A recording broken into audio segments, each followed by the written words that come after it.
Good morning everyone. मैं विनीत आप सभी का स्वागत करता हूं संदीप क्लासेस पर। जैसा कि आप सभी को पता है कि इस चैनल पर डेली वे पे आपको साइंस की एक प्रैक्टिस सेट के तौर पे, मैथ का एक प्रैक्टिस सेट के तौर पे करवाया जा रहा है, जो आपकी तैयारी को और भी बेहतर करता है। और जो क्वेश्चन करवाए जा रहे हैं वो क्वेश्चन ऐसे वैसे क्वेश्चन नहीं है, आपके ओरिजिनल क्वेश्चन है, जो आरआरबी में आए हुए क्वेश्चन है, एनटीपीसी में, ग्रुप डी में, आरआरबी जेई में, या फिर आरआरबी के जो अदर एग्जाम्स होते हैं, पूरा एनालिसिस करके जो साइंस का प्रैक्टिस सेट करवाया जा रहा है, जो मैथ का प्रैक्टिस सेट करवाया जा रहा है, ये सब पूरे आए हुए क्वेश्चन है और ऐसे वैसे क्वेश्चन है, सब स्टैंडर्ड क्वेश्चन है। अगर आप इनको टैकल कर पा रहे हो, इनको कर पा रहे हो, समझो आपकी तैयारी बेहतर है।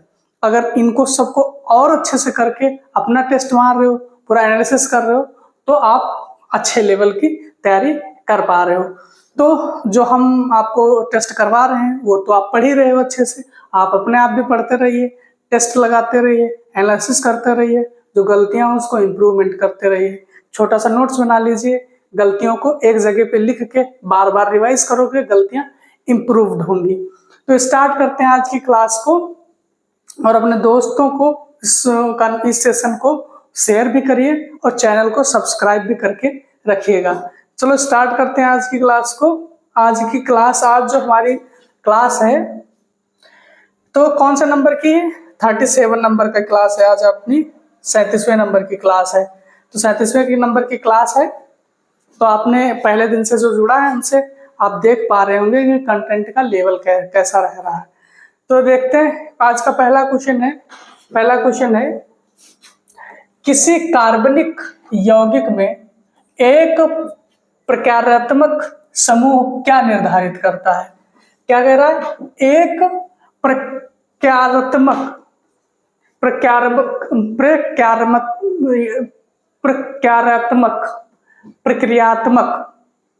समूह क्या निर्धारित करता है?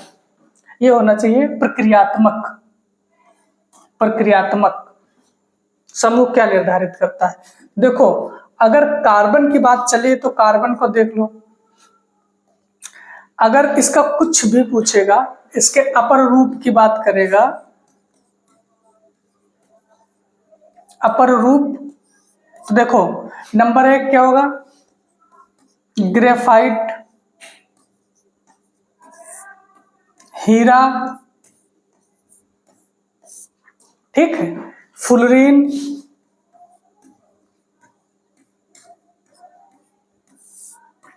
क्वेश्चन एक पूछेगा जो जियोडेसिक संरचना बनाता है, तो कौन बनाएगा? यही बनाएगा, जियोडेसिक संरचना यही बनाता है, फुलरीन बनाएगा। अगर पूछेगा सबसे कठोर तत्व अगर पूछेगा तो क्या होगा? हीरा।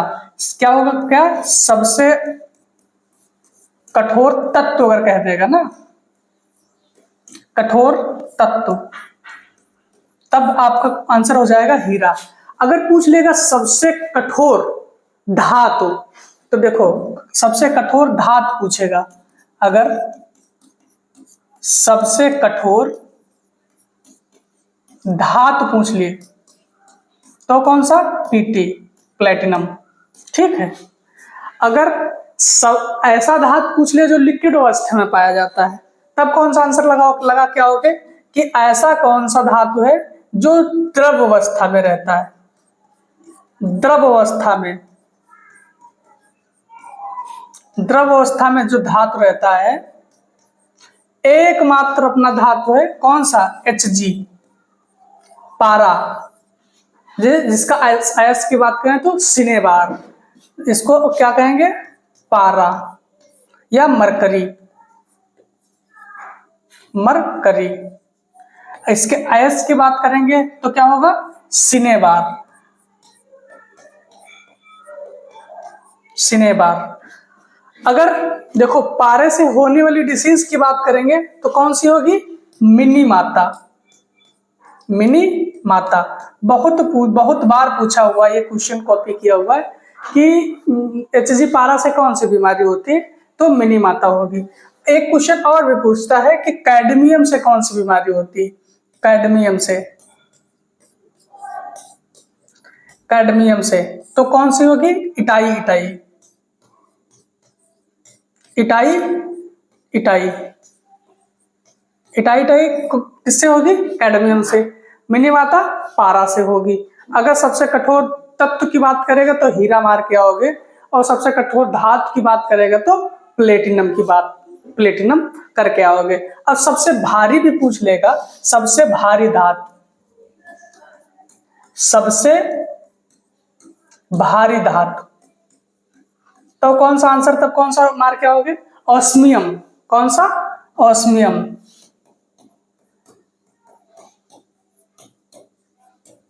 आप साइंस पढ़ रहे हो तो ये सब चीजें आपको पता ही होनी चाहिए। ऐसा कोई एग्जाम न जाए जो इसमें से एक क्वेश्चन ना आए। अब देखो, कार्बन की बात चली है तो कार्बन की अगर कुछ भी पूछेगा, इसकी संयोजकता की बात करेंगे तो कितनी होगी? 4। क्योंकि देखो 6 होता है, तो अगर इसकी उसको कक्ष में भरेंगे तो 2 और 4 भरेंगे, 6 हो जाएगा। तो लास्ट ऑर्बिट में कितने से रहेंगे? 4 इलेक्ट्रॉन रहेंगे। तो जो लास्ट ऑर्बिट में रहता है वो उसकी संयोजकता कहलाता है, वो उसकी संयोजकता कहलाता है। तो लास्ट ऑर्बिट में है 4, तो इस वजह से कार्बन की संयोजकता कितना रहेगा? 4 रहेगा। कार्बन के बारे में और जान लो कि कार्बन एकमात्र ऐसा तत्व है, ऐसा एलिमेंट है जो सबसे लंबी श्रृंखला बनाता है। सबसे लंबी श्रृंखला यही बनाएगा, सबसे लंबी श्रृंखला, सबसे लंबी श्रृंखला यही बनाएगा। श्रृंखला मतलब सीरीज, यही बनाएगा।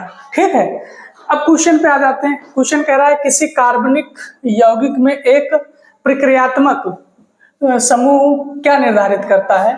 क्या निर्धारित करेगा? उसका आणविक द्रव्यमान नहीं, कार्बन श्रृंखला की लंबाई प्रक्रियात्मक समूह ये नहीं निर्धारित करेगा। प्रक्रियात्मक समूह निर्धारित करेगा इसके रासायनिक गुण, इसके रासायनिक गुण। तो आंसर आपका हो जाएगा सी इज करेक्ट। इसके रासायनिक गुण इसके प्रक्रियात्मक समूह को निर्धारित करेंगे। ठीक है, ये सारी चीजें जो पता हो ठीक है, नहीं पता है तो आप नोट करते चलिए साथ में ही। देखते हैं नेक्स्ट क्वेश्चन। नेक्स्ट क्वेश्चन है,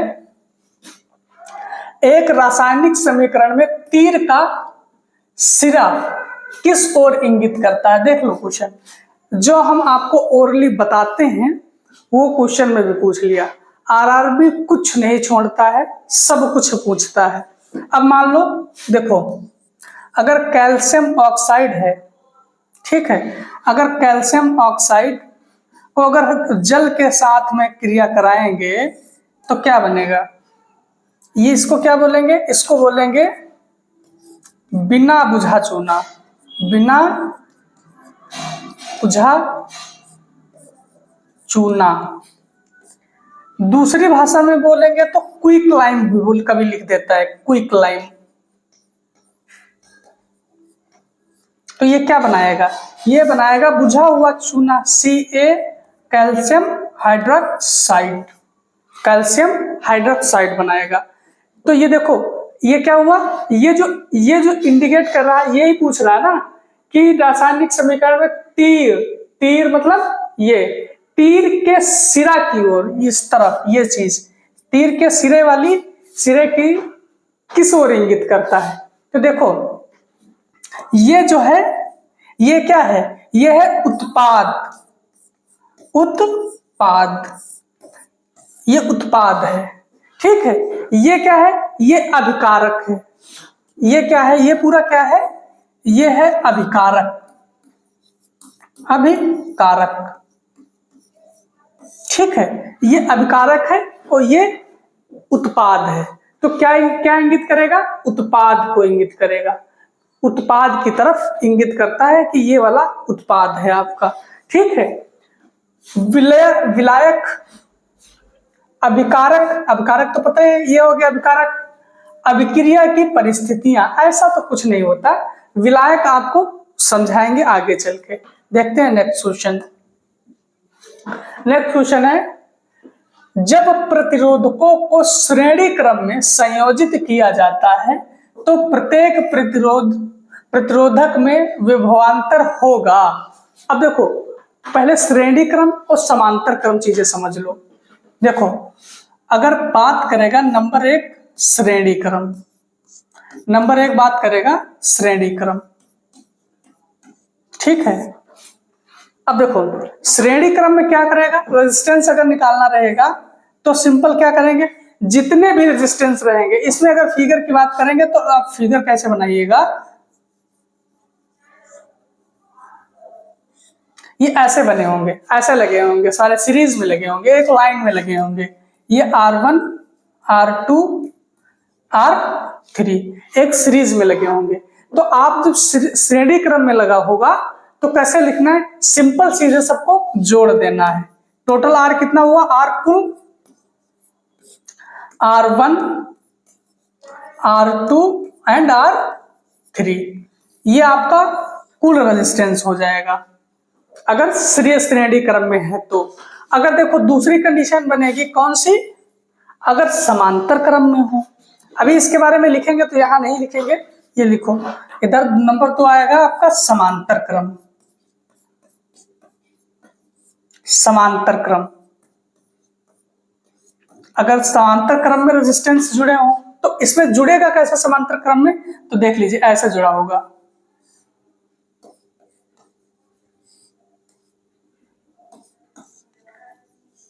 ऐसे जुड़ा होगा, यहां पे किसी बैटरी से जुड़ा होगा, ठीक बात है, ऐसा जुड़ा होगा। तो इसमें देखो R1 R2 और R3। तो अगर समांतर क्रम में है तो इसका R कुल अगर निकालना रहेगा तो कैसे निकालोगे, निकालोगे 1/R1 1/R2 1/R3, जितने भी हो उनको सिंपली 1/R में जोड़ देना है, ठीक बात है। अब देखो एक क्वेश्चन ये पूछता है आपका कि रेजिस्टेंस अधिकतम किस में होगा, प्रतिरोध अधिकतम किस में होगा, श्रेणी क्रम में होगा या समांतर क्रम में होगा। आप ही सोच के बताओ। ये देखो R इसमें 1/में आ रहा ना, 1/में आ रहा, तो इसमें रेजिस्टेंस कम से कम आएगा। प्रतिरोध इसमें क्या होगा, प्रतिरोध कम से कम, कम से कम, ठीक बात है। इसमें प्रतिरोध कितना आएगा, देखो सब सिंपल जुड़ जा रहे हैं, तो इसमें जो प्रतिरोध आएगा अधिक से अधिक, कितना आएगा, अधिक से अधिक। अब आप कह रहे होंगे कि एक एग्जांपल ऐसा बता दो कि जो श्रेणी क्रम में हो, एक एग्जांपल ऐसा बता दो जो समांतर क्रम में हो। देखो घर में जो लाइटें लगाते हो आप, दीपावली पे लाइटें लगाओगे झालर टाइप में, झालर लिख लो, झालर लाइट किसमें होगी, ये पूरी श्रेणी क्रम में होगी, श्रेणी क्रम में, ठीक है। और जो घरों में वायरिंग करवाई जाएगी, जो घर में वायरिंग कराई जाएगी, घर में वायरिंग, वो कौन से होगी, वो पैरेलल होगी, आपकी समांतर क्रम में होगी, ठीक बात है। तो कह रहा देखो श्रेणी क्रम में जुड़ा है, श्रेणी क्रम में R सीधा हो जाएगा, ठीक है, R को यही आ जाएगा ना, संयोजित किया जाता है तो प्रत्येक प्रतिरोधक में विभवांतर होगा, प्रत्येक प्रतिरोध में तब विभवांतर क्या होगा, प्रतिरोध के समानुपाती होगा, प्रतिरोध के समानुपाती होगा। आंसर आपका 20 करेक्ट, उसके प्रतिरोध के समानुपाती होगा, ठीक बात है। देखते हैं नेक्स्ट क्वेश्चन। नेक्स्ट क्वेश्चन है ferrous sulphate, ferrous sulphate crystal के पूर्ण अपघटन के दौरान कौन सी गैसें निकलती हैं। तो देखो फेरस सल्फेट की अगर बात करेंगे तो फेरस सल्फेट FeSO4 का जब पूर्ण अपघटन होगा तो क्या निकलेगा, देखो आपका आयरन तो निकलेगा, SO सल्फर डाइऑक्साइड भी निकलेगा और सल्फर ट्राइऑक्साइड निकलेगा। ये क्या है, ये सल्फर, ये डाइऑक्साइड है,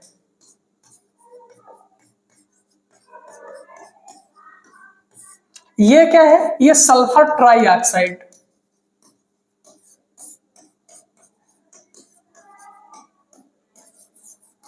ठीक, इतनी चीज समझ में आई।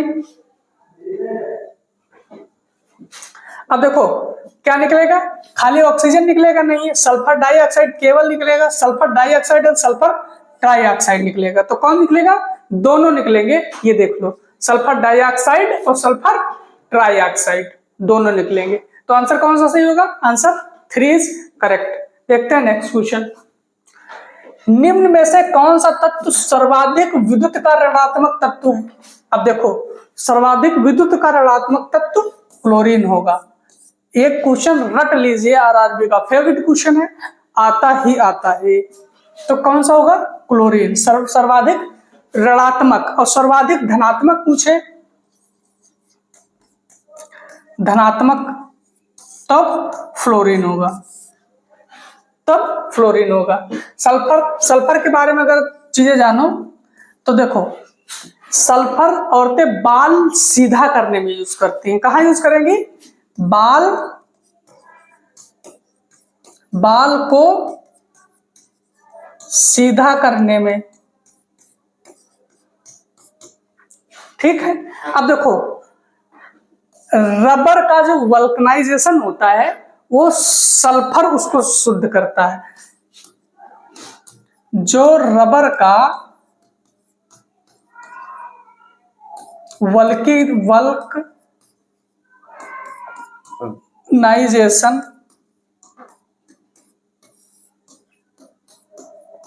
होता है उसमें क्या यूज होता है, सल्फर यूज होता है।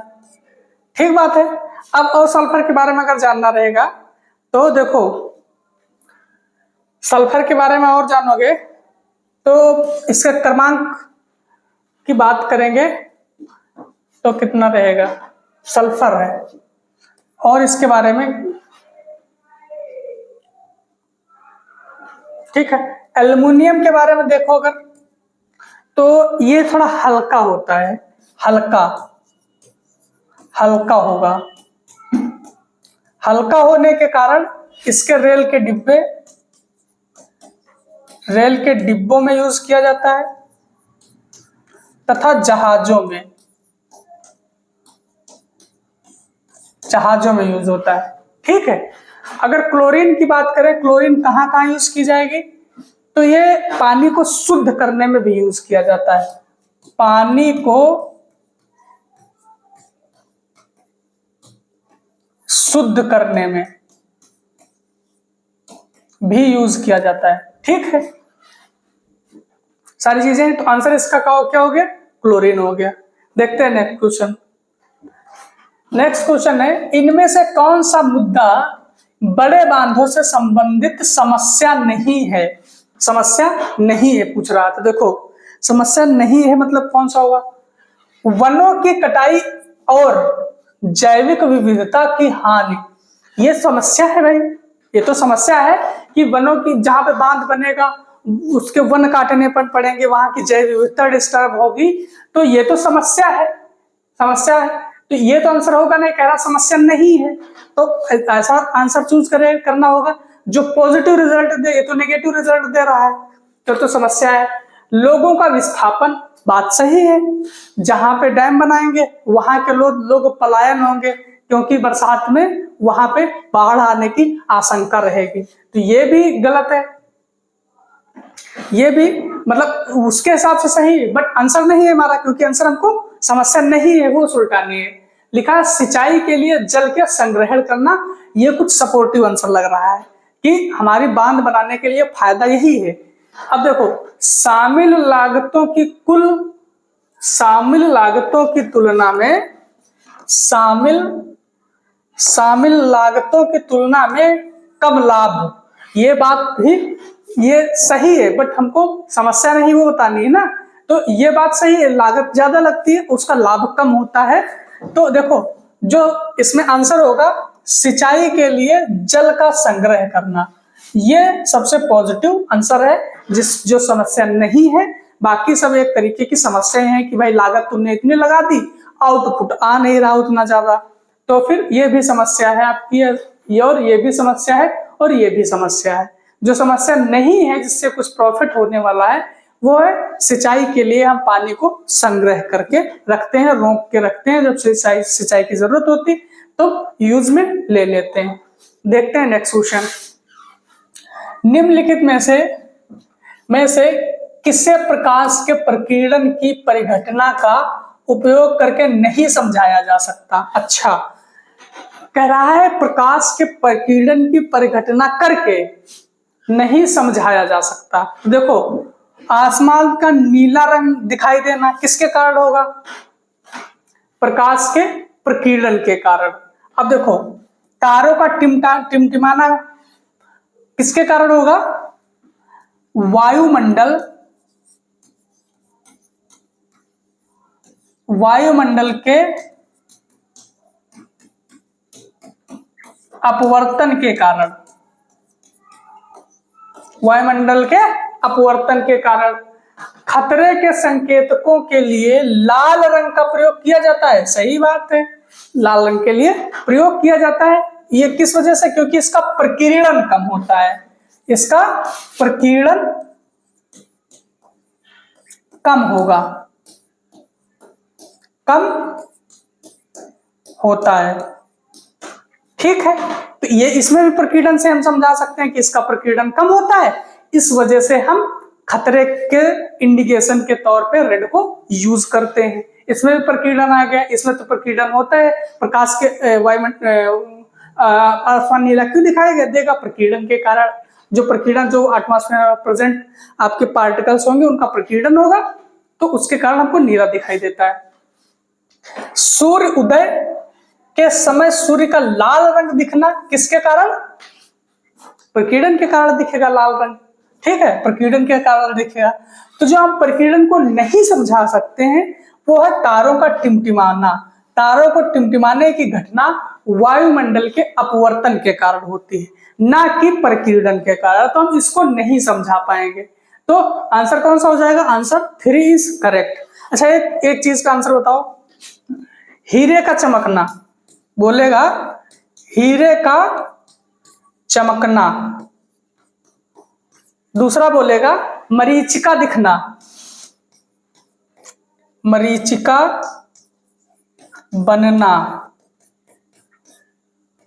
बनना। और बोलेगा ऑप्टिकल फाइबर किस सिद्धांत पे काम करेगी? कहेगा ऑप्टिकल फाइबर किस प्रिंसिपल पर काम करेगी? ये सब का सिर्फ एक आंसर है, पूर्ण आंतरिक परावर्तन। पूर्ण आंतरिक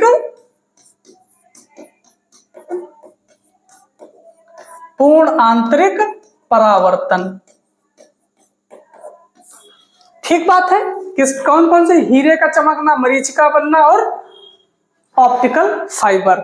सबका ऑप्टिकल फाइबर, ये सब पूर्ण आंतरिक परावर्तन के सिद्धांत पर काम करते हैं। ठीक बात है। और इसका आंसर तो देखते हैं नेक्स्ट क्वेश्चन। नेक्स्ट क्वेश्चन है, पुष्प का इनमें से कौन सा भाग निषेचन के बाद फल के रूप में विकसित होता है? तो देखो, निषेचन के बाद जो फल के रूप में विकसित होता है वो होगा आपका अंडाशय। वो क्या होगा? वो अंडाशय होगा। स्त्री केसर नहीं, बीजांड नहीं और पंखुड़ी तो बिल्कुल भी नहीं। ठीक है, तो देखो कौन सा होगा? अंडाशय होगा। ठीक है, देखते हैं नेक्स्ट क्वेश्चन। नेक्स्ट क्वेश्चन है, निम्नलिखित में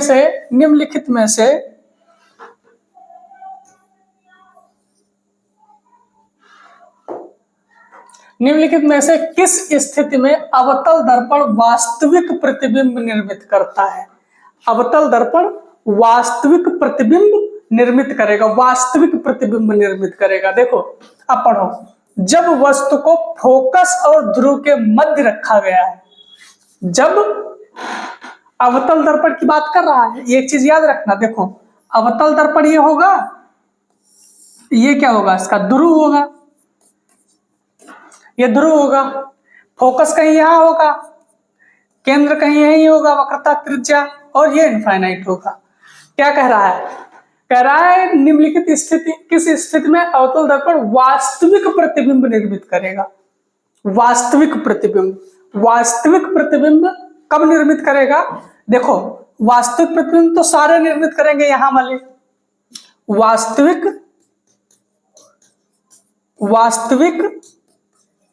उल्टा प्रतिबिंब निर्मित करेगा सिवाय एक के। अगर देखो यहां पे रखोगे तो वो वास्तविक नहीं बनाएगा, वो कहां पे बनाएगा? वो यहीं पे बनाएगा। क्या बनाएगा? काल्पनिक। यहां नहीं बनाएगा, यहां बनाएगा काल्पनिक, सीधा और बड़ा। ठीक है, काल्पनिक, सीधा और बड़ा। अब देखो कह रहा है जब वस्तु को फोकस और ध्रुव के मध्य रखा गया हो, जब वस्तु को फोकस और ध्रुव के मध्य रखा गया तो काल्पनिक सीधा और बड़ा बनाएगा, ना कि वास्तविक भैया, ना कि वास्तविक। कह रहा है वास्तविक बनाओ, कह रहा है वास्तविक बनाओ। यहां वास्तविक नहीं बन रहा अगर फोकस और ध्रुव के बीच में रख रहे हो। क्या बन रहा है? काल्पनिक, सीधा और बड़ा बन रहा है। तो ये तो आपका गलत हो गया भाई, ये तो गलत हो गया। और पढ़ो, जब वस्तु को अनंत पर रखा गया हो, बिल्कुल बात सही है, यहां पे रखो, अनंत पे रखोगे कहां बनेगा? फोकस पे बन जाएगा, फोकस पे बन जाएगा। कैसा बनेगा? वास्तविक उल्टा छोटा बनेगा, वास्तविक उल्टा और छोटा बनेगा। अगर इनफाइनाइट पे रख रहे हो तो फोकस पे प्रतिबिंब बनेगा, वास्तविक उल्टा छोटा बनेगा। तो ये तो सही है भाई, ये तो सही बात कह रहा है। आगे पढ़ो, जब वस्तु को फोकस पर रखा गया हो, जब वस्तु को अब कहां रख रहा है? फोकस पे रख रहा है। फोकस पे रखेगा तो कहां प्रतिबिंब बनेगा? इनफाइनाइट पे बनेगा, इनफाइनाइट पे बनेगा। देखो जब फोकस पे रख रहा है तो इनफाइनाइट पे बनेगा। कैसा? वास्तविक उल्टा और बड़ा। कैसा? वास्तविक तो बन ही रहा है, उल्टा और बड़ा पे बन रहा है। तो ये भी सही बात है, क्योंकि हमको तो वास्तविक बनाना था, तो वास्तविक तो बन ही रहा है, वास्तविक उल्टा बड़ा बनेगा। ठीक है, तो ये भी सही है। देखो पहला नहीं आंसर है, तो पहला नहीं है तो ये आंसर कट गया और ये आंसर कट गया। तो आंसर कौन सा होगा? आंसर दूसरा और तीसरा आपका सही होगा, दूसरा और तीसरा आपका सही होगा। अब पूछ रहे हैं, देखो कुछ लोग पूछ रहे हैं कि सेंटर पे रखोगे तो कहां बनेगा? सेंटर पे रखोगे तो सेंटर पे ही बनेगा। अगर वक्रता केंद्र पे रखोगे प्रतिबिंब तो वक्रता केंद्र पे ही बनेगा। कैसा बनेगा? वास्तविक उल्टा बराबर, वास्तविक उल्टा बराबर। ठीक बात है। देखते हैं नेक्स्ट क्वेश्चन। नेक्स्ट क्वेश्चन है, निम्नलिखित में से कौन सी विधि एक शल्य चिकित्सा पद्धति है जिसका उपयोग पुरुषों के शुक्राणु के स्थानांतरण को रोकने के लिए किया जाता है? देखो ये कह रहा है पुरुषों की नसबंदी के बारे में, पुरुषों की नसबंदी के बारे में। तो देखो शल्य चिकित्सक मतलब ऑपरेशन जो पुरुषों में होता है, पुरुषों की नसबंदी होती, तो उसमें किया जाता है उसके जो शुक्र वाहिका होते हैं, शुक्राणु, उसकी नली को, उसकी जो नली होती उसको ऑपरेट करके वहां पे गांठ बना दी जाती है, गांठ बना दी जाती है। तो क्या किया जाता है? डिम्बवाहिनी नली को अवरुद्ध किया जाता है? नहीं। कॉन्डोम इस्तेमाल किया जाता है? नहीं। कॉपर टी इस्तेमाल किया जाता है? नहीं। क्या किया जाता है? शुक्र वाहिका को अवरुद्ध किया जाता है, शुक्र वाहिका को अवरुद्ध किया जाता है, शुक्र वाहिका को अवरुद्ध किया जाता है। तो आंसर कौन सा हुआ? आंसर 4 आपका करेक्ट हो गया। देखो अगर कॉपर टी की बात करेंगे तो फीमेल यूज करती हैं कॉपर टी का, कि प्रेगनेंसी को जब चाहें, मतलब ऐसे नॉर्मली अपने मन से प्रेग्नेंट ना हो पाए, इस वजह से कॉपर टी का यूज करते हैं फीमेल्स। कॉन्डोम का यूज तो आप लोग इजिली आसान तरीके से जानते होंगे कि कॉन्डोम एक टेम्पररी सोल्यूशन है, टेम्पररी परमानेंट सोल्यूशन नहीं है। टेम्पररी सोल्यूशन कॉपर टी भी है। अगर आप फैमिली प्लानिंग कर रहे हैं तो कॉपर टी निकलवा दीजिए, फैमिली प्लानिंग अपना कर लीजिए। डिम्ब वाहिनी नली को अवरुद्ध किया जाता है। डिम्ब वाहिनी नली का कोई मेल में कोई पार्ट ऐसा नहीं होगा, तो ये आंसर भी गलत हो गया। तो आंसर सही कौन सा होगा? सही होगा 4, शुक्र वाहिका की नली को अवरुद्ध किया जाता है, उसमें गांठ टाइप पे लगा दी जाती है। देखते हैं नेक्स्ट क्वेश्चन। नेक्स्ट क्वेश्चन है, निम्नलिखित में से किस तत्व की संयोजकता 3 है? अब देख लो, तीन संयोजकता है तो मतलब कैसा होगा, 2, 8 और 3 होगा, तो कितना होना चाहिए, 11 होना चाहिए। 11 किसका है, मैग्नीशियम, मैग्नीशियम 11। देखते हैं नेक्स्ट क्वेश्चन। नेक्स्ट क्वेश्चन है, किसी अवतल दर्पण की वक्रता त्रिज्या मतलब r कितना है, 12 सेंटीमीटर। कितना है, 12 सेंटीमीटर। नई किरतीय चिन्ह परिपाटी का पालन करते हुए मुख्य फोकस x पर स्थित होगा। अवतल दर्पण है, अपने चिन्ह भी पालन करने हैं, तो फोकस क्या होगा, r/2। r कितना है, 12 centimetre by 2, 6 centimetre, but focus है तो -6 सेंटीमीटर। तो आंसर कौन सा, -6 centimetre. Option A is correct. ठीक बात है। देखते हैं नेक्स्ट क्वेश्चन। नेक्स्ट क्वेश्चन, किसी चालक के प्रतिरोध पर उसका कोई प्रभाव नहीं पड़ता है। किसी चालक का प्रतिरोध पर प्रभाव कब नहीं पड़ेगा? देखो, इसकी एक चीज आपको बहुत अच्छे से बता रहे हैं ना, R बराबर ρl/A। R क्या है, R प्रतिरोध है, रेजिस्टेंस है। रो क्या है, रो है मटेरियल की क्वालिटी, मटेरियल की जो महत्व, मटेरियल की कैरेक्टरिस्टिक्स, उसके बारे में। एल है लेंथ। ए क्या है, अनुप्रस्थ काट का क्षेत्रफल। क्या है, अनुप्रस्थ काट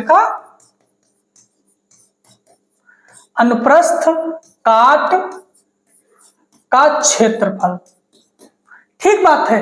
अब देखो, कह रहा है किसी चालक का प्रतिरोध उसके कोई प्रभाव प्रतिरोध का कब नहीं पड़ेगा। देखो, लंबाई में परिवर्तन करोगे तो प्रतिरोध पे R पे इफेक्ट करेगा, अगर लंबाई बढ़ाओगे तो R बढ़ेगा, लंबाई घटाओगे तो R घटेगा, तो ये आंसर नहीं होगा। कह रहा कोई प्रभाव नहीं पड़े। अगर देखो अगर मोटाई मान लो, अगर 1 mm की मोटाई ले लो, ठीक है, 1 mm की मोटाई ले लिए तो मोटाई तो R जितना है उतना है। अगर 2 mm की ले लिए तो R घट जाएगा, 3 mm के ले लिए R घट जाएगा। और अगर देखो R के इनवर्स A के उसका अनुप्रस्थ काट है ना, तो जितनी मोटाई लेते रहोगे वो उतना ज्यादा वेरी करता रहेगा, तो ये मोटाई भी नहीं होगा फिर। ठीक है, कह रहा तो प्रभाव ना पड़े। अब देखो टेम्परेचर है, तो देखो मटेरियल होगा, यहाँ पे रो है, तो रो अगर रो है तो कोई ना कोई मटेरियल होगा, अलग अलग मटेरियल होगा, तो उस पर टेम्परेचर इफेक्ट भी करेगा। ठीक बात है, टेम्परेचर इफेक्ट भी करेगा, तो इसका मतलब ये भी आंसर नहीं है हमारा। तो देखो, आकृति की बात करेगा, आकृति मतलब जैसे 5 मीटर का तार है, 5 मीटर का सर्कुलर था, इसको सीधा कर दिए, ट्रायंगुलर कर दिए, तो आकृति, इसकी लंबाई तो उतनी ही रही, लंबाई पे कोई उसका इफेक्ट पड़ा नहीं पड़ा भाई, नहीं पड़ा। तो आकृति का कोई भी रेजिस्टेंस पे इफेक्ट नहीं पड़ेगा, ये चीज याद कर लीजिए, आकृति का रेजिस्टेंस पे कोई इफेक्ट नहीं पड़ता। देखते हैं नेक्स्ट क्वेश्चन। नेक्स्ट क्वेश्चन है, एक अवतल दर्पण की 18 सेंटीमीटर त्रिज्या वाले गोले के पृष्ठ के एक भाग से बनाया गया है। नई किरतीय चिन्ह परिपाटी के अनुसार इसका मुख्य फोकस X पर स्थित होगा। सेम क्वेश्चन है जो इसके पहले कर चुके हैं। देखो R कितना है, अवतल दर्पण है, R कितना है, 18 सेंटीमीटर। फोकस पूछ रहा है चिन्ह का यूज करते हुए, तो कितना होगा, R/2। R कितना है, 18/2, 9 सेंटीमीटर होगा, बट अवतल दर्पण है, परिपाटी चिन्ह माइनस लगेगा, तो कौन सा आंसर होगा, -9। Answer D is correct. ठीक बात। देखते हैं नेक्स्ट क्वेश्चन। नेक्स्ट क्वेश्चन है, निम्न में से कौन सा रसायन ओजोन परत के क्षय का कारण बनता है। देखो, ओजोन परत की बात चल रही है, तो ओजोन परत के बारे में एक चीज समझ लीजिए, ओजोन का अगर सिंबल रहेगा तो O3। ठीक है, अगर देखो ओजोन के बारे में अगर कोई प्रोटोकॉल की बात करेगा तो मॉन्ट्रियल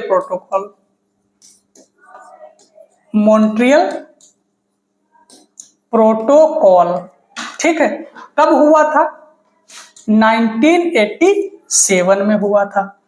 अगर इसकी नापने की, ओजोन परत को नापेंगे कैसे, किससे, डॉप्सन से। इकाई की बात करें तो डॉप्सन से। ओजोन दिवस कब मनाएंगे, 16 सितंबर को मनाएंगे। ओजोन दिवस कब मनाएंगे, 16 सितंबर को मनाएंगे। अब देखो,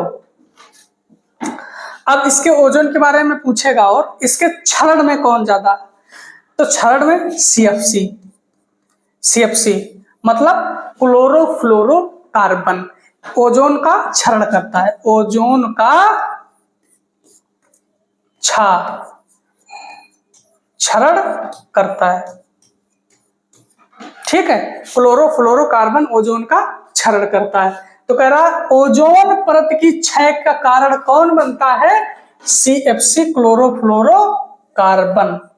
आंसर आपका सी इज करेक्ट। अब पूछोगे क्लोरोफ्लोरोकार्बन निकलेगा कहां से, तो देखो कहां से निकलेगा, एसी से निकलेगा, शेविंग क्रीम से निकलेगा, शेविंग क्रीम। एसी रेफ्रिजरेटर, मतलब आप उसको फ्रिज बोलते हो,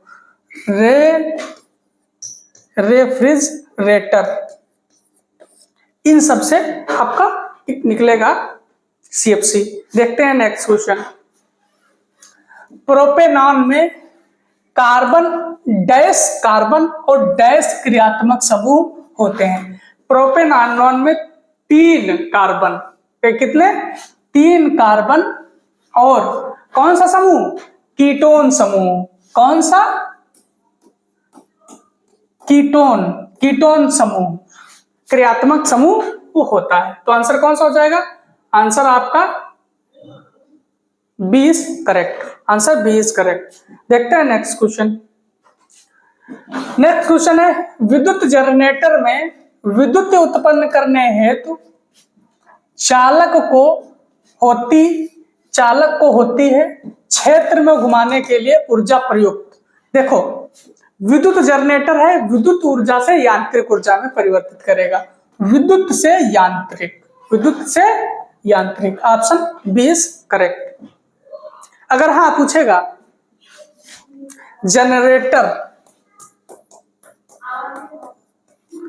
जनरेटर किस प्रिंसिपल पे काम करेगा, किस सिद्धांत पर कार्य करेगा, तो देखो जनरेटर कौन से सिद्धांत पे काम करेगा, फ्लेमिंग के दाएं हाथ के नियम पर। किस पे, राइट हैंड रूल पर। राइट हैंड, फ्लेमिंग का ना, फ्लेमिंग के दाएं हाथ के नियम पे जनरेटर काम करेगा। देखते हैं नेक्स्ट क्वेश्चन। 1100 वाट का एक इलेक्ट्रिक टोस्टर 220 वोल्ट पर संचालित होता है, इसकी कुंडली का प्रतिरोध कितना होगा, आर पूछ रहा है। तो देखो सबसे पहले आपका काम ये है कि गिवन डेटा लिखो। गिवन डेटा लिखोगे तो देखो पावर दे दिया कितनी, 1100 वाट। ठीक, अगर वोल्ट की बात करेंगे तो 220 वोल्ट, 220 वोल्ट। तो देखो एक फार्मूला हम लोग पढ़े हैं, क्या निकालना है, कुंडली का प्रतिरोध आर निकालना है, आर निकालना है। तो देखो फार्मूला आप लोग पढ़े हैं, P बराबर V इंटू आई। एक ये पढ़े हो, दूसरा कौन सा पढ़े हो, V बराबर I इंटू आर। देखो I की वैल्यू यहां से निकाल लो तो क्या हो जाएगा, V, I की वैल्यू निकालोगे यहां से तो V by r, V square by r. तो P का आ जाए V स्क्वायर बाई आर, ये आ गई। अब देखो वैल्यू पुट कर दो, सारी चीजें आपको पता है इसमें। P कितना है, P कितना है 1100, P कितना है 1100,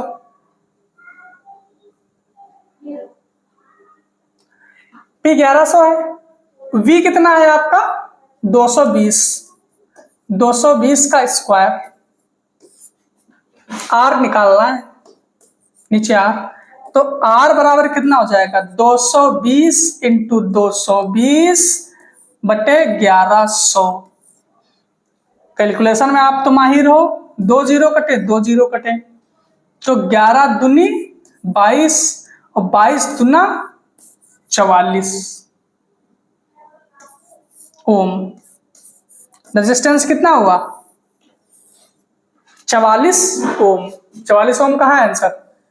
रखा है आंसर, मारो आंसर। 44 ओम आंसर। देखते हैं नेक्स्ट क्वेश्चन। नेक्स्ट क्वेश्चन है फरवरी 2022, ये करंट अफेयर का क्वेश्चन है, इसको छोड़ो, नेक्स्ट देखते हैं। विद्युतीय मोटर में से संबंधित निम्न कथनों पर विचार कीजिए। विद्युत मोटर से संबंधित निम्न कथनों पर विचार कीजिए। अच्छा, विद्युत मोटर से विभक्त वलय प्रयुक्त होते हैं, बिल्कुल ठीक बात है, विभक्त वलय प्रयुक्त होते हैं। मोटर की कुंडली पर कार्यरत बल की दिशा फ्लेमिंग के दाएं हाथ के नियम का उपयोग करके की जा सकती है। बिल्कुल अभी बताए थे कि मोटर का कि कुंडली पर कार्यरत बल की दिशा फ्लेमिंग के दाएं हाथ के नियम से की जाती है। तो आंसर कौन सा होगा? आंसर होगा 1 and 2 बोथ। देखते हैं नेक्स्ट क्वेश्चन। हाँ, तो कंप्लीट हो गया आज का सेशन। तो सेशन आपको कैसा लगा कमेंट में जरूर बताइएगा। इस क्लास को अपन खुद देखिए, दोस्तों में भी शेयर करिए ताकि सबका लाभ हो पाए, ठीक है। और दोस्तों में शेयर भी करिएगा और थोड़ा सपोर्ट करिएगा ताकि हम लोग भी और अच्छा कंटेंट प्रोवाइड कर पाएं। तो इस वजह से चैनल को सब्सक्राइब करके रखिएगा। Thank you.